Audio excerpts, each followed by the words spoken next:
In order to apply the z-score formula here and use our table, we're going to need to make sure that we know what mu sub x bar and sigma sub x bar are within the formula.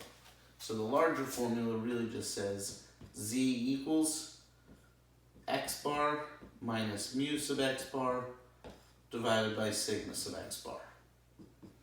Top two things are easy. We're given x bar, so we know that x bar is 198. We always know that mu sub x bar is exactly the same as the mu from the given distribution, so we're going to be subtracting 200. Tough part's on bottom. Normally we could just put the 48 down there. Because this is a sampling distribution, we need to use sigma sub x bar, which divides by the root of n36 here. So on bottom I should really have 48 over the root of 36. If I put this into my calculator, it's really going to become on top -2, on bottom 48 divided by 6 is 8, so this is going to become -0.25. Our goal here is to find the associated probability. So what we've done is found how many standard deviations above or below the mean this was. This is 0.25 standard deviations below the mean. To find the probability that lies to the left of that, or what's less than this value for the average, we're going to have to go to our table and look up -0.25. When I go down, -0.2 is my row, over to 5, I get 0.4013. P equals 0.4013. Because it's a less than question, that is the answer to the question. I don't have to manipulate that further. When I look at number 11, most of the stuff's the same. There is a little trick here. Instead of giving me sigma, they gave it to me as sigma squared. This definitely happens in the Cengage homework. Pay attention for it. Could happen on the tests as well. If they give it to you as sigma squared, I need to take the square root before it goes into the formula. If they give it to me as sigma, I can just put it directly into the formula. So be on the lookout for if it's given to you as variance instead of standard deviation. That said, I start the same way. Z equals x bar minus mu sub x bar. In this case, x bar is 16, and mu sub x bar is 15. Divided by sigma over the root of n. In this case, sigma squared was given to us, so to get back to sigma, I'm going to need to do the root of 25. I'm going to divide that by the root of 45. So in this case, I'd want to go to my calculator. When I put in parentheses 16 minus 15 and parentheses divided by parentheses the root of 25 over 45 and parentheses, I get an answer of 1.34. I would say it might be tempting to do this bottom separately. I've even told students to do that in the past when it's paper tests. When you're doing it in Cengage, I think you're much better off as you go along, keeping things unrounded and not rounding until you get to the end. Even if you do everything right, there are going to be some problems in Cengage which are marked wrong because basically the table I gave you has its limitations. In Cengage, there's times where if they got an answer like 1.345, they'd use a table slightly different than we do. Basically, they'd use a calculator that would tell them a more exact approximation beyond just 2 decimal places. So there could be times where you're getting marked wrong, where you're doing everything right from the class. Be sure to send those as ask your teachers, and I'll give you points back if it's a case where it's something that you were doing everything correct by the methods you were taught. All of that said, next thing I need to do as a step in my process is look up this 1.34. When I go down to the 1.3 column over to the 0.04, I get 0.9099 as the p-value. Above, we could stop there because this was a less than question. Here, because it's a greater than question, I need to take 1 minus the p-value. If I do 1 minus 0.9099, that gives me 0.0901. So again, be careful of the sigma squared. Once you have the z-score, look back to the probability statement.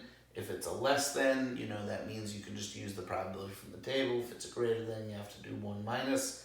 For between questions, larger p-value minus smaller. Number 12 says, suppose the mean number of apartments someone lives in before the age of 30 is 8, with a standard deviation of 2.2. A sample of 60 people aged 30 is taken. This is an example where there's a distractor number in here. That 30 really is just showing us who's available for the study. That number is not going to go into any of our calculations. So the numbers that we do need, it tells us that the average number of apartments is 8. That's my mu. It tells us the standard deviation for apartments is 2.2. And it tells us we're looking at a sample of 60 people. To answer the first question, find the probability the average is less than 9 apartments. If I wanted to make this into a probability statement, we want to find the probability that the average, or x bar, is less than 9. What that means is, in our z-score formula, we're going to be plugging in 9 as our x bar. We're going to subtract from that the given mean of 8. Divide it by the given standard deviation of 2.2 over the root of n, in this case 60. When I put that into my calculator, 9 minus 8 divided by 2.2 over the root of 60, I get a z-score of 3.52. When I go to my table to look this up, this is too big for my table. Now in this case, it's just slightly too big for the table. That said, anything that's too big for the table, we always say has probability 0.9999. Even if this had been 10.46, which is many, many standard deviations away from where we're at, we'd still use the same p-value, 0.9999. It's not entirely realistic, because as we get further away, you'd really have to go 0.999999 even further. Essentially, this would round to 1 by most roundings, but we're going to say once you're off the sheet in the positive direction, count it as 0.9999. In the other direction, if you had a negative z-score that was off the sheet, like negative 4.26, you would call that 0.0001.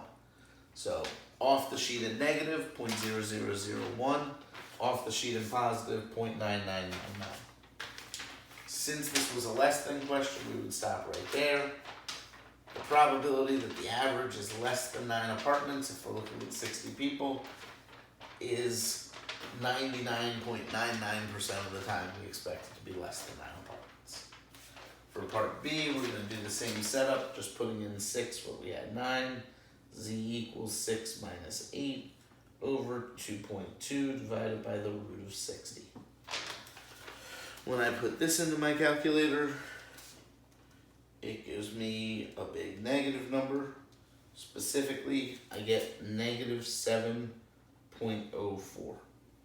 Again, if I look up this on my table, it's not going to be there. It's too far off. When we were too far off in positive, we gave it 0.999. For this, too far off in negative, it's 0.0001. But since it was a more than question, in order to go from the probability in the table to the probability of more than, we're going to do 1 minus that 0.0001 and get 0.9999. The last question says, find the probability that the average is between 8.8 and 8.1. To do this, we'll need z-scores for both of them. So we'll need to find z equals 8.1 minus 8 over 2.2 over the root of 60. And then we'll also need to find the z-score for 8.8 minus 8 over 2.2 divided by the root of 60. The first one, when I put it in, 8.1 minus 8. This gives me a z-score of 0.35. When I do it for the second one, This gives me a z-score of 2.82. Once I have the z-scores, I need to translate them to probabilities. So the first one, 0.35, has a probability of 0.6368. P equals 0.6368. When I look up the second one, 2.82, I get a probability of 0.9976. Whenever I'm doing a between question, I want to do larger p-value minus smaller p-value. So in this case, larger p-value, 0.9976, minus smaller p-value, 0.6368.